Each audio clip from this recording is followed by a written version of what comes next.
Salam, selamat pagi. Kita berjumpa lagi dalam renungan harian. Sebelum kita mendengarkan firman, kita berdoa. Allah Bapa yang bertata di kerajaan surga, segala puji dan syukur kami ucapkan atas semua karunia-Mu, berkat-Mu Tuhan di pagi hari ini Tuhan Yesus. Kami boleh bangun dari tempat tidur kami. Engkau memberkati napas kami, Engkau memberkati kesehatan kami. Terima kasih Bapa, terima kasih Tuhan Yesus. Sebentar lagi Tuhan, kami akan mendengarkan renungan harian di pagi ini Tuhan.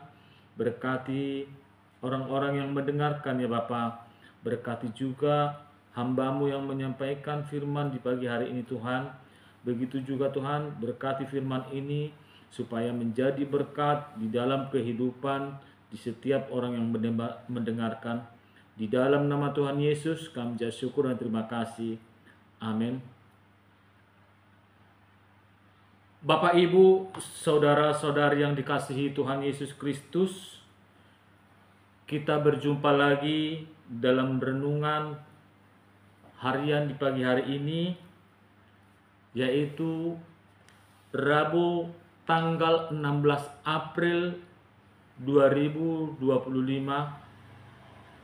Firman Tuhan yang diambil dari Lukas 19 ayat 45 sampai ayat 46. Begini firman Tuhan. Lalu Yesus masuk ke bait Allah dan mulailah ia mengusir semua pedagang di situ. Katanya kepada mereka, ada tertulis, rumahku adalah rumah doa, tetapi kamu menjadikannya sarang penyamun. Demikian firman Tuhan. Bapak, Ibu, saudara-saudari yang dikasihi Tuhan Yesus Kristus, firman Tuhan pada hari ini bagaimana pembersihan bait Tuhan menjadi tindakan besar pertama pelayanan Yesus di muka umum dan tindakan besar terakhir pelayanannya di muka umum. Dalam kemarahan yang menyala-nyala, ia mengusir dari rumah Tuhan orang fasik, orang tamak, dan mereka yang merusak tujuan rohani yang benar dari bait suci itu. Tindakan Yesus yang kedua kali membersihkan bait Allah selama 3 tahun pelayanannya menunjukkan betapa pentingnya pelayanan rohani itu. Kristus sangat menginginkan kekudusan dan ketulusan yang saleh di dalam gerejanya. Ia mati untuk menguduskannya, menyucikannya, dan menempatkan jemaat kudus dan tidak bercelah.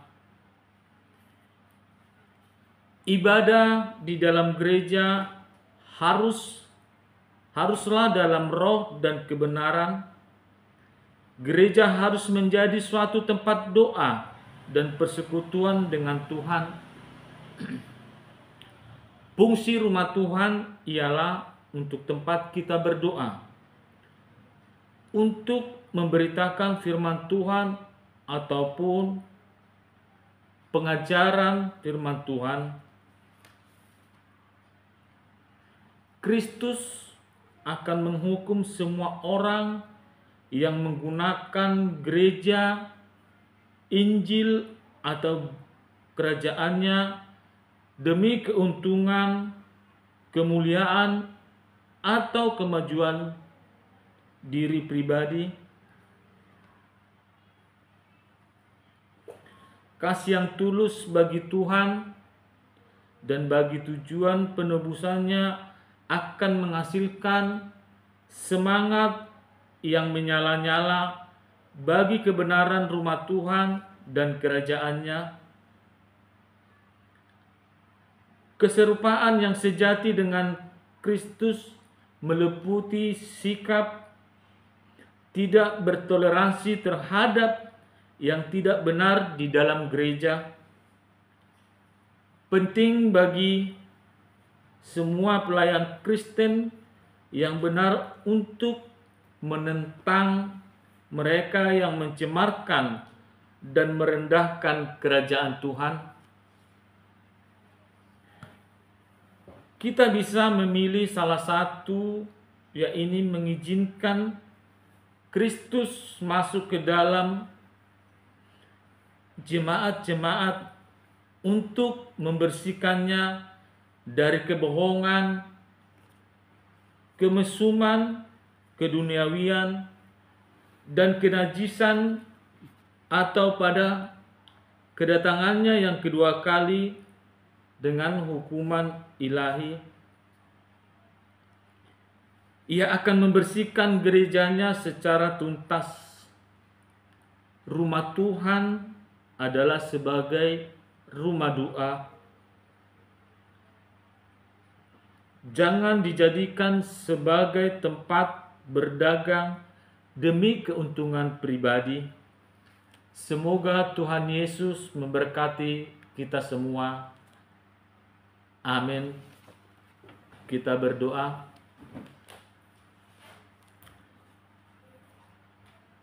Allah Bapa yang bertata di kerajaan surga, segala puji dan syukur kami ucapkan atas karunia-Mu, berkat-Mu Tuhan di pagi hari ini Tuhan Yesus. Berkatilah Tuhan di setiap aktivitas kami, pekerjaan kami, apapun yang kami lakukan, biarlah sesuai dengan kehendak-Mu. Biarlah Tuhan kuasa-Mu, rancangan-Mu yang terjadi bagi kami, berkati kehidupan kami, berkati di setiap langkah-langkah kami, mulai pagi sampai malam nanti Tuhan. Terima kasih Bapa. Bapa kami yang di surga, dikuduskanlah nama-Mu, datanglah kerajaan-Mu, jadilah kehendak-Mu di bumi seperti di surga. Berikanlah kami pada hari ini makanan kami yang secukupnya, dan ampunilah kami akan kesalahan kami, seperti kami juga mengampuni orang yang bersalah kepada kami.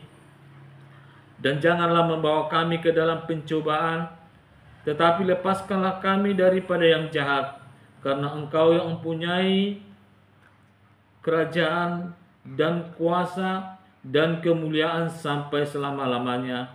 Amin. Kasih karunia Tuhan Yesus Kristus dan kasih Allah Bapa dan persekutuan Roh Kudus, itulah yang memberkati kita sekarang sampai selama-lamanya. Amin. Salam, selamat beraktivitas.